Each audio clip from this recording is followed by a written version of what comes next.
is another beautiful Tuesday right here on Citizen Television. Welcome back to Daybreak.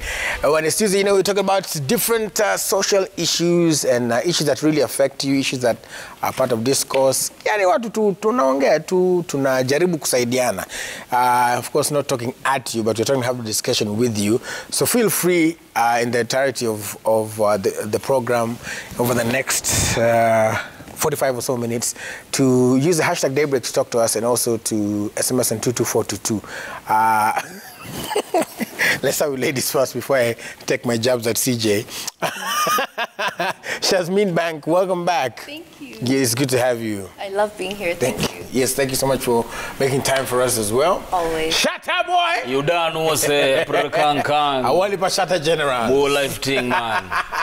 Uko best? Niko salama sana. Hata mimi niko mula. Niko poa. Kabisa. Uko salama pia. Niko best. Wagwan. CJ. How are you doing? You're doing well.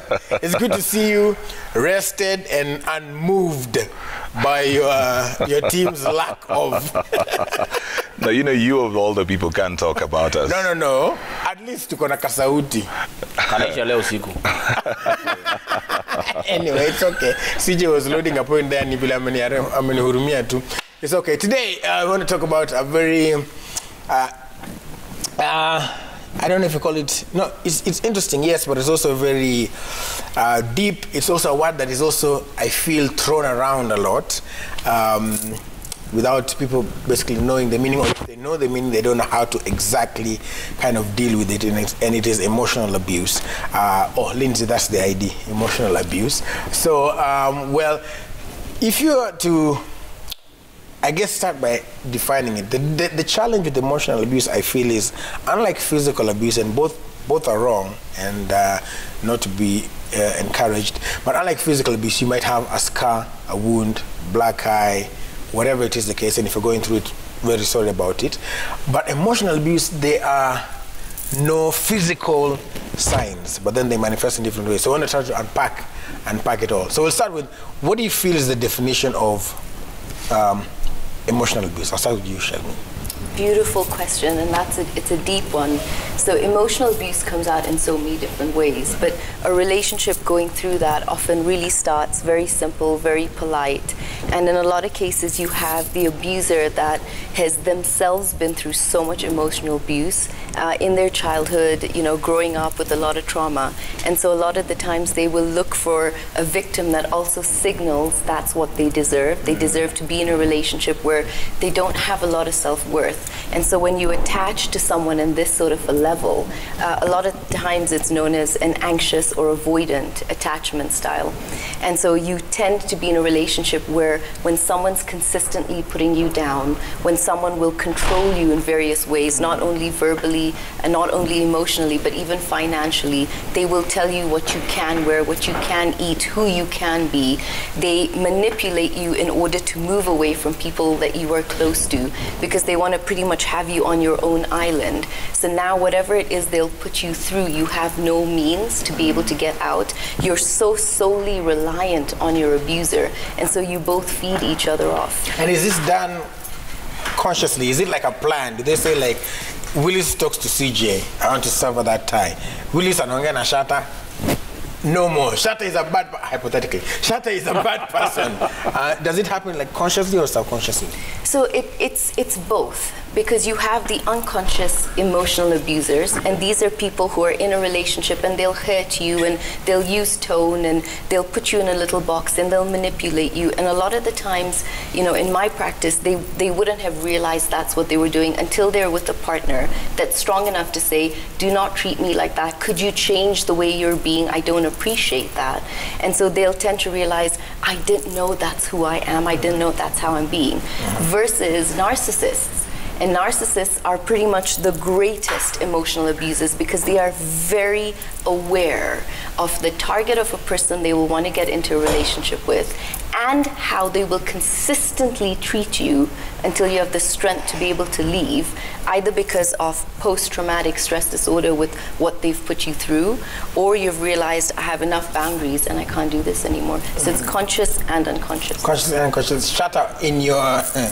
I don't want to say experience, but experience could be things you even heard from other people. and of course on your show, dealing with a lot of young people. We are seeing this a lot, at least saizi I feel young people are kind of coming out, like she said, hii na hisi tachukua, hii na hisi tachukua. Why do you think there's such a, there's more talk? It's good, I'm not saying it's bad, but why do you think there's now more talk about it? Is it that we are only now realizing that hizi vitu zilikuwa zina happen, or we knew them but we were just sweeping them under the rug? Well, the only emotionally abused people I know is Manchester United. I knew it. It's not good, though. We're going to rally our troops. You think you live here? Wait until Mo and I are done with you. Just try walking out. Okay. I think, each generation tunaishi nayo sahi, tunaitaka generation apantambua. People that generation apantambua. Wanagrow wakijua wanataka nini kwa maisha yao na hawako afraid kuitisha. You see, generation imekuwa behind ni watu wamekuwa mezoea ku take in pain. Unaona, and at some point people had normalized pain. You think it is okay for people to treat you. You actually start making excuses for the person abusing you. When someone highlights it, you tell them, "Anakuaga hivyo." That's how he is. Don't worry. Get. But don't this generation, say that's how he is or she is. Yeah. You start covering for them. Yeah. Get. Yeah. But right now, there is availability of information. That is a good thing about social media and every other avenue that people are getting information. You get to understand what this is. You see, like, let me use an example on alcoholism. A while back, people would consider an alcoholic a bad person. Like, why are you wasting your life? But right now, there's information that this person is sick. Same way with emotional abuse. People could not know that this is abuse. We all knew abuse is physical, but with the information around now, you can tell clearly this is emotional abuse, and you will not take it. Because you choose you. Another good thing about selfishness, people are choosing themselves over the abuser. Yeah. So for some who maybe are trying to figure it out, who are watching, and as we are talking, they're already kind of, the examples that she gave. What does emotional abuse look like? Well, the danger is that whenever people come from one extreme, they easily move to the other extreme, where you easily now get people who can't have even what would be healthy disagreement in a relationship because they'll call it abuse. Right. If they disagree over the list of things, they will feel like, you know what, you're a narcissist, I'm heading that other direction. There's that danger, so there's the importance of bringing the balance as well. But I think anybody that makes you second guess yourself, then that person is putting you in the place of abuse. When you're around somebody and you start doubting yourself, you always doubt yourself. You don't know whether you're good enough, you don't know whether you're dressed up well, you don't know whether you're behaving well enough, you don't know whether you're speaking well enough, you feel maybe I'm embarrassing them. Anytime you're in that kind of a space, then you're in abuse. Yeah. So there are also some of those elements like you said, of course, people throw it away, even throw the word around rather, but then there are also elements of both men and women, by the way. These days it's quite diverse, and hopefully men will continue speaking out more. But there are people who, like she was talking about, seclude you from friends. Right. And control each and every aspect of your life. Right. So if you are in such a situation, right, and you have identified that, okay, this is emotional abuse, what do? Do you take a step, take a walk, or? I think you've got to, if you move out of a situation that you have not confronted, you may probably get back into a similar situation. Because the greatest freedom is not walking away, is standing up for yourself. It's the ability to speak up for yourself.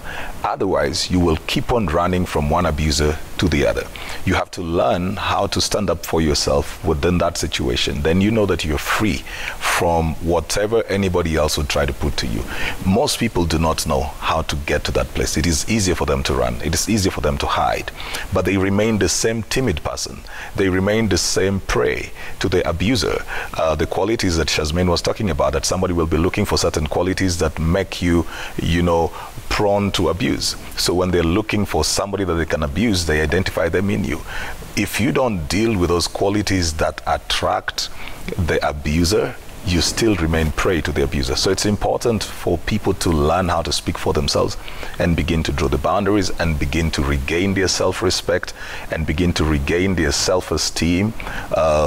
You make sure that people know around you that you're bringing you and you're an asset to whatever you're coming into. Yeah. So, most of the people there's also another aspect of it where that this is an emotional abuser, but I think Shatta, there's a time we talked about it, almost like Stockholm Syndrome. Yes. Where you know that this person is not good for me.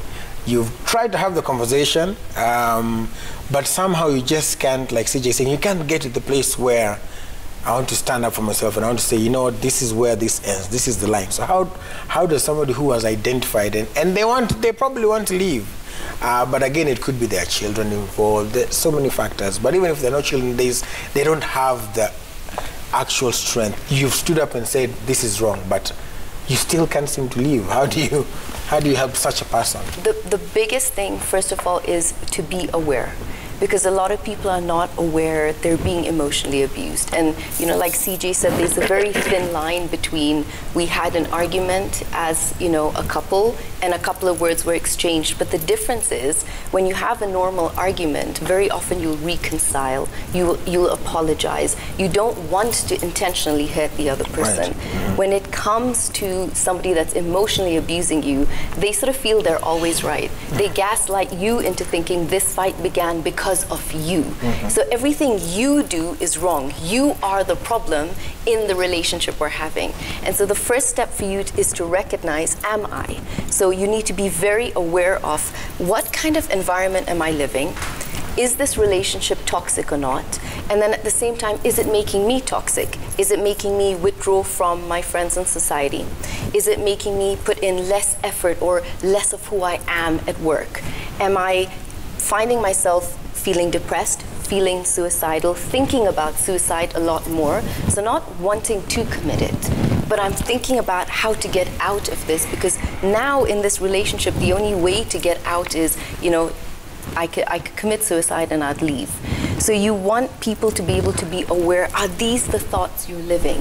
Every time you go to work and come back, are you feeling I'm suffocated in this relationship? So when you have awareness, you want to then take the awareness, which becomes comfortable for a lot of people to be in, and say, what's the consequence of me being in this relationship 6 months from now, a year from now, 3 years from now, and 5 years from now? And you want to sit and do that work. You actually want to take half an hour out, even if it's anybody listening today, and say, I want to look at the full aspect of my life and say, can I be without this person? What would my life look like without them? I might struggle in terms of finding who I am again, but I found enough of me to want to leave. I will find enough love inside of me. I will understand my self-worth, and that's why I choose to leave. People don't, because they've lost vision, because that relationship has put them in a bubble that is so suffocating, they cannot see beyond it. Their life is just that vortex. And so they feel, this is my self-worth. This person puts me down, yet picks me up at the same time. So it's that same hand that will bite you is feeding you at the same time. So the only way is to truly put yourself in a situation to say, if I need to get out, I need the support, I need to talk to friends and family, and then at the same time, where do I go? Because a lot of people's fear is, go if where? I leave, yeah, where do I go? I'm not earning, I have a child, where do I take my child? So it's safe to stay, but for how long? Because at some point, nobody can measure your emotional, mental scars. But at the same time, your brain is changing. It has billions of neurons, and what you're doing is you're psychologically setting yourself up for, this is what I deserve. But what happens when that bulb goes off? And you say, what do I deserve? What can I create in my life? I'm worthy of more in a relationship. And now your abuser will never be able to abuse you again, because you also start to see them as the child that was bullied, the child that didn't get love and affection from mom and dad. So this person learned to grow up to be, you know, your bully. And now you can look them in the eye and say, as I complete and get whole, I can see you for who you are. Right. And I have the strength to leave. Right. You know,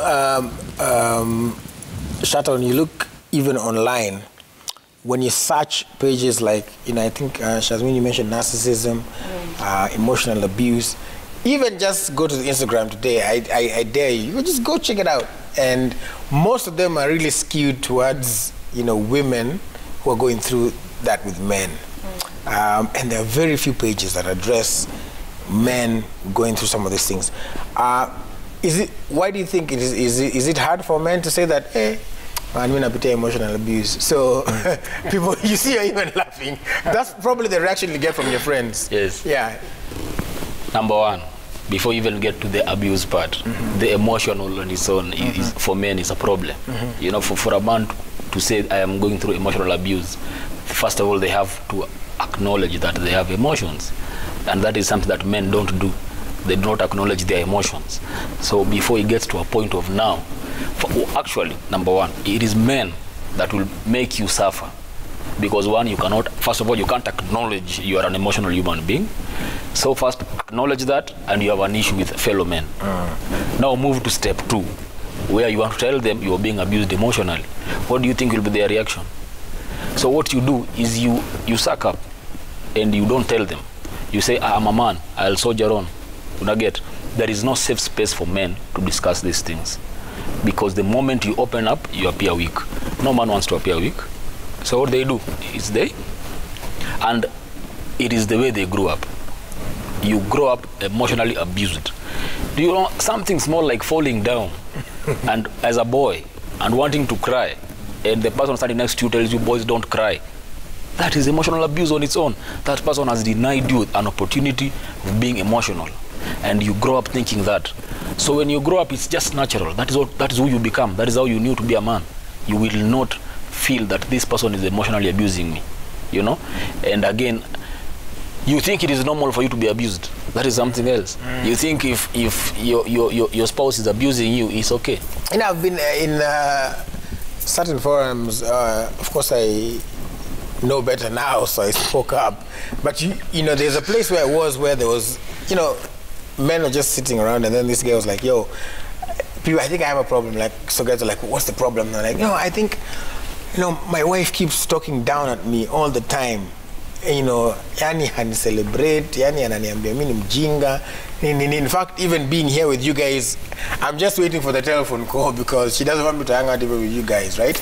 And the people are like, si umwache. Yeah, kuna wasichana wengi. You know, like that's seems to be the solution. Like, you know, leave, go. You know, a woman is not supposed to treat you. You know, those are the words that I said out there. So how does a man who's watching, who has probably gone through that, and he knows, because I think everybody can, like when you start second guessing yourself, you kind of know that I don't feel safe in this space. So how does a man who's gone through such a thing, or is going through and is watching, like what I've just said, they're probably like, Willis, you've described my situation. What can they do? See, Shatta said you've got to actually acknowledge that you have emotions. And just like with any other ailment, illness, or disease, if you do not acknowledge the fact that you need a doctor, you'll never get treatment. You won't seek treatment. So when you know that you have been hurt or wounded, you're not well emotionally, because once you've been abused and you're not well at all, you need to recognize the fact that you need healing. You need somebody to help you through that process. We generally don't spend time healing. So what happens is we move into the next relationship, then now we become the abusers. We were abused in the previous one, so we come into this one and we will be looking at the second person through the eyes of the first person and saying, I'll never let this person do this to me again like it was done to me before. So they will be paying for the sins of somebody they have no idea of. You know, if the other person used to talk down at you, then you meet this other one, the second one. Now they cannot even say anything. They cannot even say anything because you've come with your guard up. You're thinking, I walked out of that situation, I'll never allow that situation to come in again. So people come with their guards up, they become very offensive, they become very sensitive, they become very defensive as well, just on anything, because they are still living the trauma of their past relationship. It is important for people to actually seek help and get healed out of it. You see, when you talk about the issue of mostly the ladies will be talking about the things that they're going through. Again, most of them are not healed, Willis. Most of them are not healed. They're not healed. So somebody will be in a situation, probably walked out of a relationship, and maybe she had a child or something, will start a blog and talking about how she's getting healed, but you can see the bitterness all through this thing, and how now it is me taking care of me and my child. And so much of this, then we'll be talking about, ladies, normalize this, normalize it. You look at the advice and you can tell this person is not healed, and there's no way another relationship is going to work as long as this person is still bitter. They're still in pain, they're still angry. Sometimes they're doing that even 4 years down the line, 5 years down the line, and they form a philosophy out of their pain. I think that people need to learn how to just step back and get healed. Seek help. Seek help, talk through it, get a therapist, get a coach, get a counselor, seek help, and a support system. Seeking help and a support system are very important points there, and I, just thinking about it, in that setup, I think the other thing is the answer to the question that Shazmin was talking about, where do you go? I guess in that kind of answer is go to the counselor, go to a coach, go to a true genuine friend. Which again, are very hard to.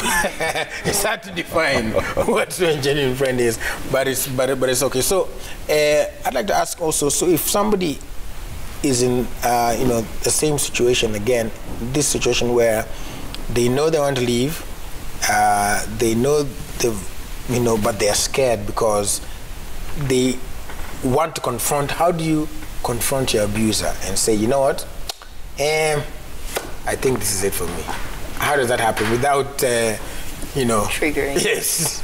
Well, the best way, honestly, is when you yourself have understood that I will not tolerate this sort of behavior anymore. So there's two extremes. There's the normal in a relationship, which is, do not talk to me like that. Your tone is off. You keep putting me down. And you can verbally tell somebody how you feel and how they're making you feel. And a lot of times, someone's not aware. They didn't know this is what I'm doing, and they become aware and they can change, and you can work on it together.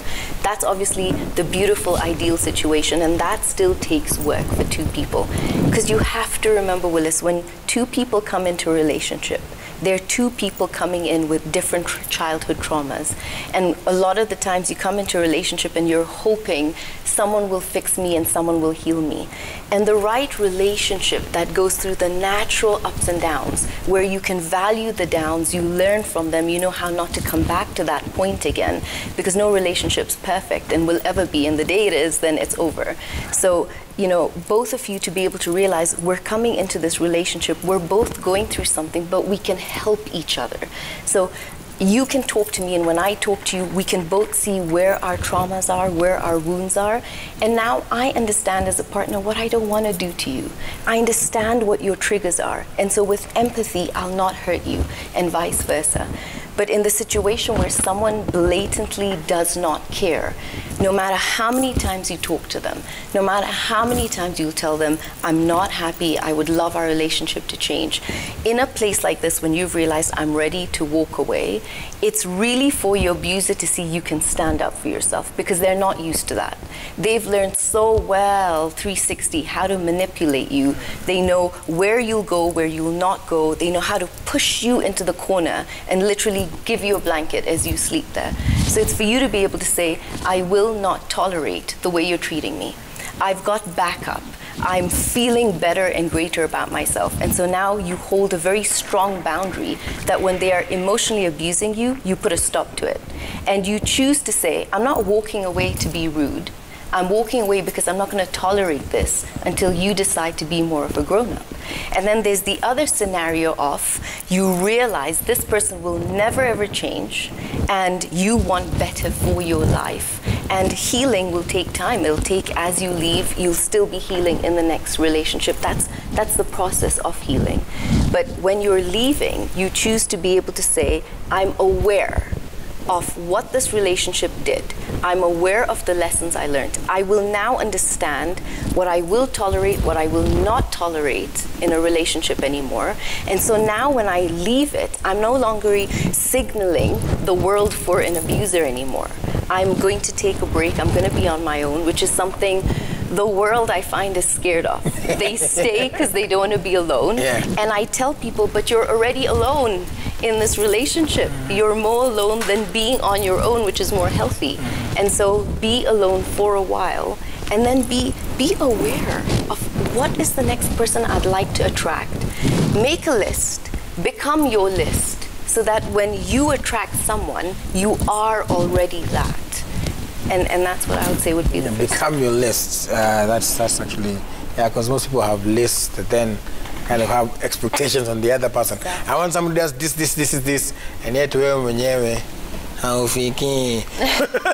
Hata huwezi tick one. Hata huwezi tick one of them to kind of mark the thing as well. So, you know, Shatta, there is also a lot of misunderstanding, I guess, for you know, men who choose to leave. Watu wanasemanga ati ai kwani si ungebaki. Sio ni mwanaume. You see? We hadn't even talked about it, and there you are saying what people say. What would you say to that? There's sort of shame in leaving, because also the other thing is, see, once you start talking about emotional abuse, already hata wewe mwenyewe, as you're talking about it, you start feeling, it kind of weighs you down, just even talking about the things that you have been through as well. So how does that work, like for a man? And this is not to say by there that women are not, I'm just, you know, trying to get both. Iko tu pale nje, au sio? Yeah. Cha muhimu kwanza, kuna conversation tunafaa kuhave. There are friends that are willing to let you go through emotional abuse for their benefit. You know? For example, say it's your girls, and maybe your guy comes through for them. You know, maybe say hata kama mlikwenda tu out and the guy is there providing, and you as the girl feels like this guy is abusing me. You go to your group and you say, I want to leave this guy. And they tell you, no, don't leave this man. Nairobi kupata mwanaume kama huyu, tutatoa wapi mwingine kama huyu. Same uchali, una feel your wife ama your spouse is abusing you, but your friends maybe wakikuja kwako wanapikioga vizuri, like kwako ndio hang out because of maybe the benefits they get there. If you do get the chance to hang out, there's some who close it off. Sasa, actually, do you know the abusers that befriend your friends? So that if you go complain, you look like the bad person. Because it's a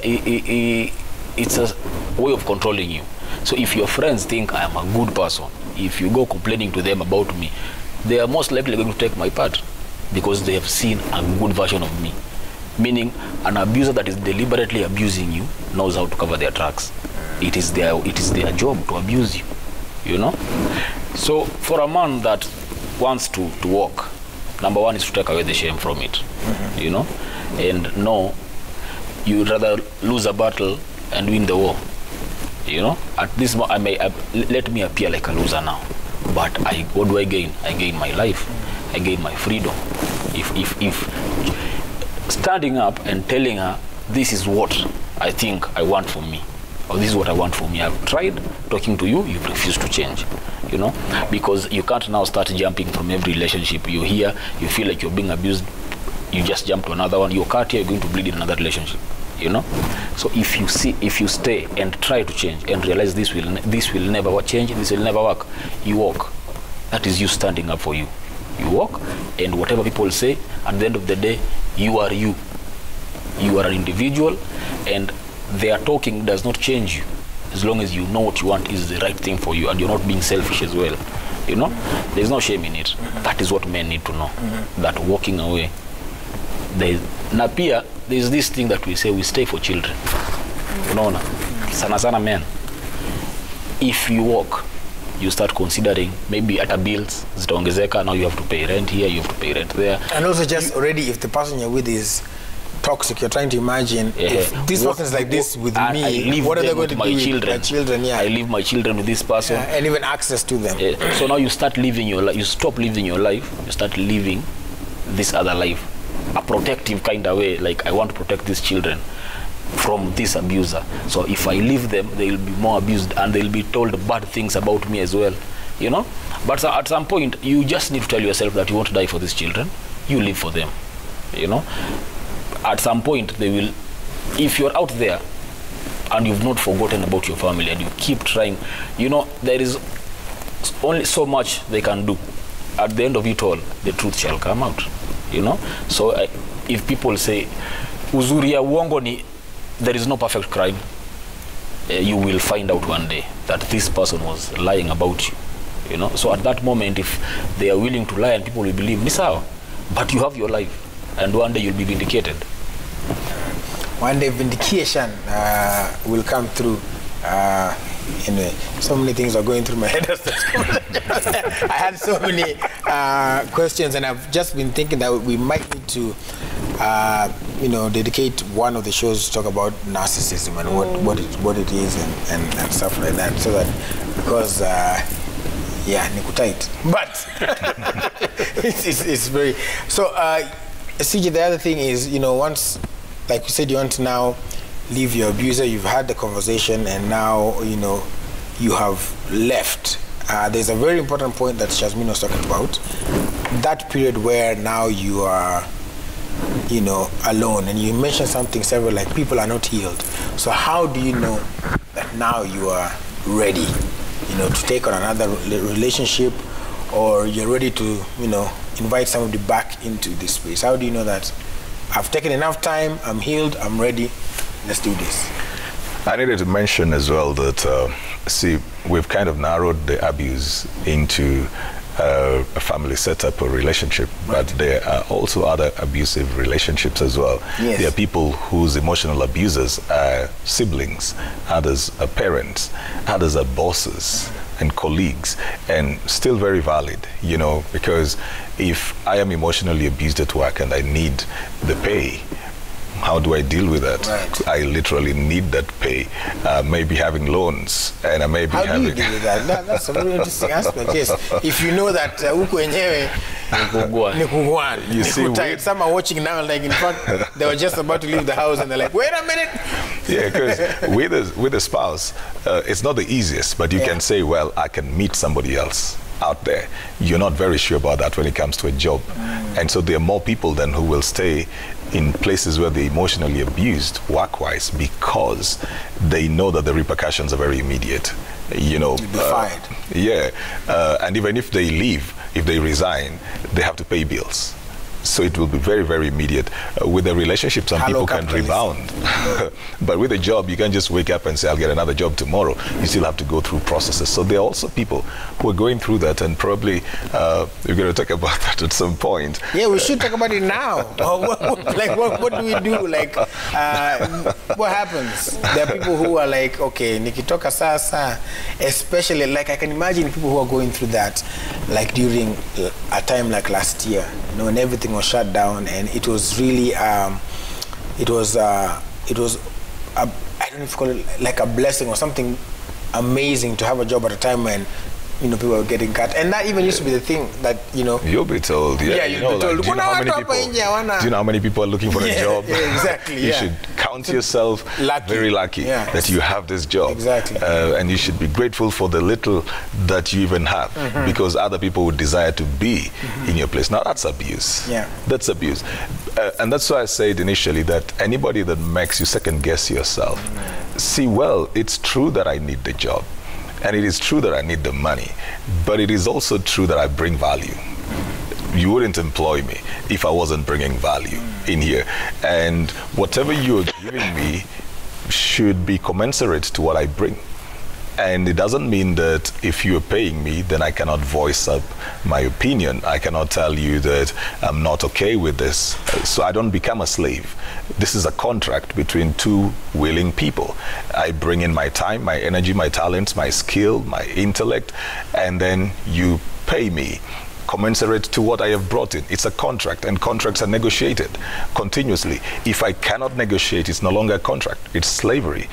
So anytime that is quite something. Right. If you can't negotiate, it's slavery, or people just because this is something that we keep sitting and agreeing. Right. Like, this is what I expect from you. And it can change over time. It changes over time. It's dynamic. It's dynamic. When you get into a place initially, look, you're not in the same place you were 10 years ago. Even at work, in terms of experience, growth, knowledge, you've built yourself, you've done that. So it is expected that as you grow, the contract changes as you keep on going, because what I was bringing to the table 10 years ago has changed. What I'm bringing to the table now is more than what I was bringing 10 years ago.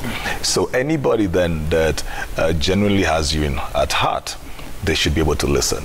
See, I've got my son is turning 17 now, and this boy has totally decided to chart his course. Right.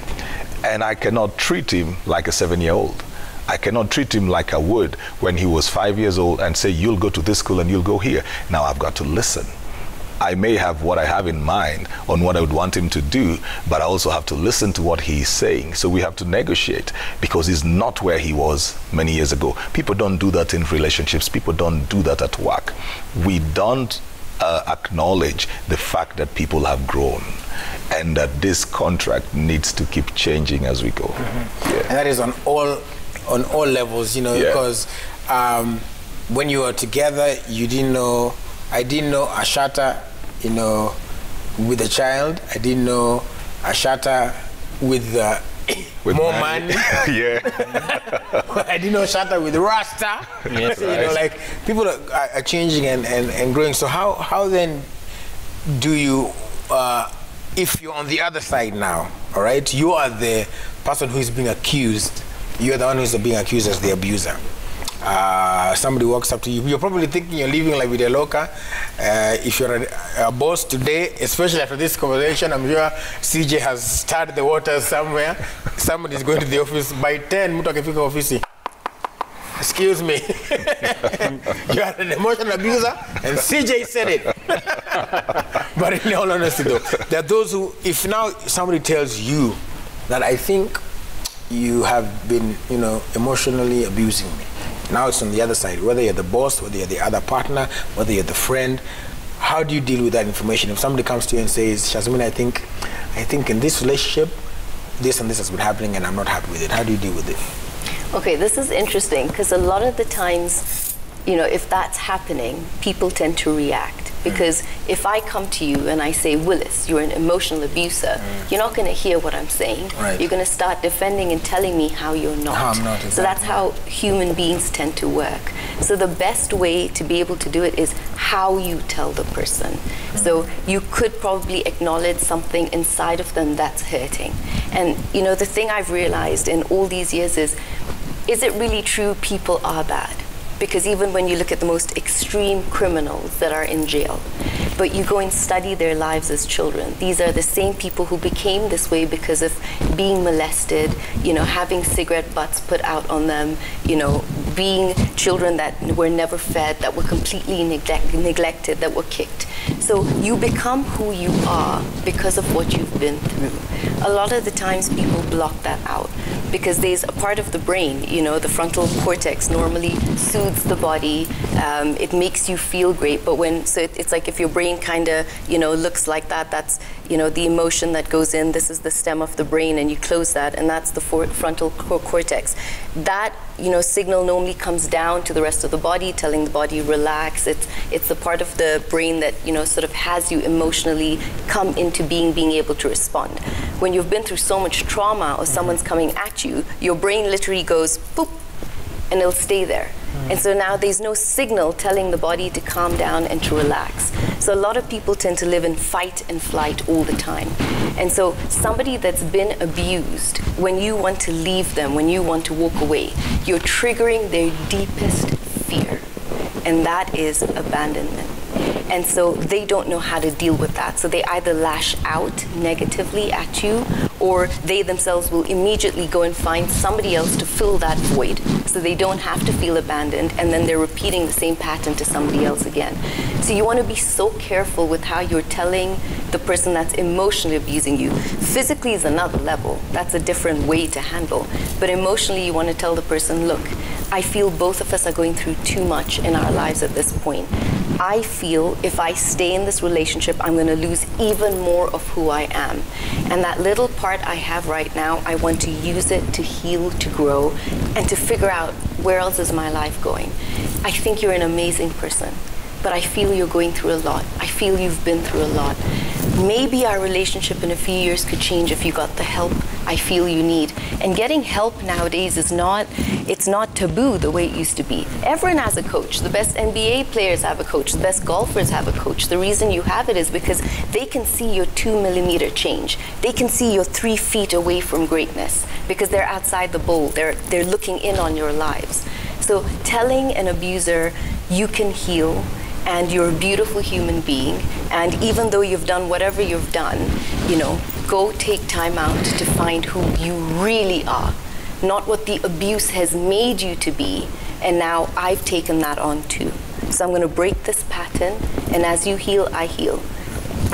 And let's see where we are in a few years from now. Yeah, very interesting conversation there. So what if, again, when it is bosses is another thing as well. If it is friends, spouses is another thing. What if it's your parents? How do you propose you kind of go through that, Shata? Especially in the traditional setting where people always say there are 2 people who are always right: the boss and your parents. Actually 3, and the customer. I was going to say the wife, but it's and the wife. So it's especially because looking at the way we've grown up with nobody ever thinks like parents are wrong because wakona, what do you call it, wisdom hekima, right? Wisdom, ama busara. Busara. Thank you. Yes, busara. Yes. How did that if it's your parents? First of all, kuna hiyo part mko mnaongea, you when you confront an abuser, the first thing they do is they ask you who's told you that. You see, because probably for you to get the confidence to go talk to that person, you've discussed with maybe a friend, So when you tell them, I think you're abusing me, they ask you, so it's Willis that told you that. Oh, and I have always been telling you that Willis. These are words I heard from Shazmin. Yeah, exactly. Right. Unakwambiaga huyo tutakiagi mazuri. Unaona eh? And then hiyo tu hivyo they get back. Unaona, because now they put doubt in you once again. Is this coming from you? Or is it am I the one saying this, or is it that Willis told me to go and say this? Unaelewa? And now they continue controlling you. There's something we've done recently, say in the last maybe 5 or 4 years, that we are telling people to embrace their emotions. Unaona, especially men, telling men, be vulnerable, know that you're a human being. But there is another part that we need to discuss. What do these emotions come with? How do you handle them when you're feeling like this? I am telling you, accept your emotions, and when you're feeling someone is oppressing you and you go talk to them, you expect them to change immediately. So you do tell this person that actually it does not work like that. You might confront them and they will not change. So what do you do from here? Unaelewa? That's why I was saying vitu kama counseling, because not everyone can afford these things. Unaelewa? There are people that live in the ghetto and huko pata ndo abuse iko proper, because huko kama ni kuongea hata ya wazazi is one way. Conversations go down. Kuna kurudi hivi juu. You're told to implement ndanga ukifanya. Unaelewa? If the government could see what is happening. I keep saying we are a reactive state. We need to be proactive. It is the same thing happening with these schools. Now what we need to have counselors all over in schools. Teach children from a very tender age that this is what is called emotions. To start with, what are emotions? So a boy grows up knowing, mimi sana sana naongeleaga boy child, unaona, grows up knowing this is emotions, this is what I'm supposed to do, and I'm feeling like this is where I'm supposed to go look for help. Now, if I can't afford it, the government then ought to provide for me. Unaelewa, because it is ni ugonjwa, ni sawa provide dawa. Unaelewa, counselors should be all over, in schools, in other churches, if churches could do it. Unaelewa, you go and talk, and because the moment, if I'm talking to you and you're my friend, probably you might take my side. Maybe I'm the oppressor, but you might take my side because you're my friend. But if I were to go to a neutral person, they would be able to tell me, look, it is you that is affecting this person. You know, I avoid the options, both of you have this and this to change. That needs to be made available for people. When it comes to parents, when a parent is emotionally abusing you, my friend, hapo ni ombe tu Mungu. Because if you go talk to them, if you raise the issue, your parents will now involve your siblings and tell them, huyo amepata pesa, ameanza kutuongelesha vibaya. Unaget, you risk isolation. Unaget, but if it means wataku isolate ndo wakuje ku understand kenye unawaambia, you weigh the risks. Why should I stay abused because you're my parents? If isolating me will make you see that you are abusing me, it's fine. You take that route, because you don't say family is no longer blood right now. Family is no longer blood right now. Family is people that got you, and they really got you. Because this thing we say family is blood, actually hao ndo watu wanakuombeaga mabaya zaidi. Hao ndo watu wanakuoppress zaidi. People don't want you to prosper. Unaona, there's competition. The biggest competition right now is in families. Unaelewa? So you need to differentiate. If these people are not making me a better person, then they are not family. Because family is supposed to want me to be better. Yeah, man. All right. Well, I see we are out of time. I'm even shocked. Lindsay, kama hujacheza music, tunaweza chukua one more comment. Si hajacheza music? Very good. Thank you very much.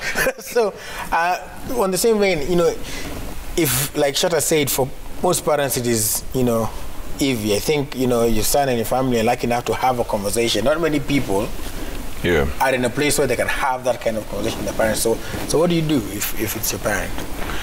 Well, again, if we get back to why parents do that, sometimes it's because they overinvest themselves in their children. Their intentions may be very good. Like I may be thinking, I want to raise my child to be a doctor. And so I'm so fixated on the product that I'm not even looking at how skewed the process is. So I'll be denying this person their voice, their choices, everything about them, because I'm so fixed on raising a doctor. And most of the parents, that's where they come from. A lot of them with less information on parenting, less information on how to treat their children around. So the reason they become very defensive is because they're looking at their intentions. So when you say, you're not treating me right, they think you're criticizing their parenting methods and their motives. They feel like you should have seen why I was doing this. They feel I've sacrificed for you to be where you are or to get here. I think those fears need to be allayed. Anytime, those fears need to be allayed. So what Shazmin was saying, you see, just bring it up. Say, you're doing a great job as parents. I see your sacrifices. I see all of this. But I am also an individual. Somebody with dreams, with visions, with feelings, with passion, desires, and I can make choices by myself. I think you've done a great job in, just helping me out and bringing me to this point, but I want you to trust me to also make certain judgments. I will make mistakes probably, but then you need to trust your work. So in this area, I feel that you're being a bit controlling. You don't trust me. You don't trust my judgment. And so how am I going to be able to just live life if you keep on doing this? It's got to be a place where they don't feel that they are attacked, because the truth is most of them judge their parenting from their sacrifices. Most of them are not the active abusers. They're people who abuse subconsciously. All right, so of course, maybe as we wrap up, I'm seeing a lot of feedback here. Mbona mnaenda kwa DM kuniongelesha? But it's okay. My DM is open for everybody, so long as you hear. So for those who probably are going to this Shazmin and they've listened to the show and they are probably going to the same thing, maybe you can wind up as you talk to them, because I think it's such a wide topic and a very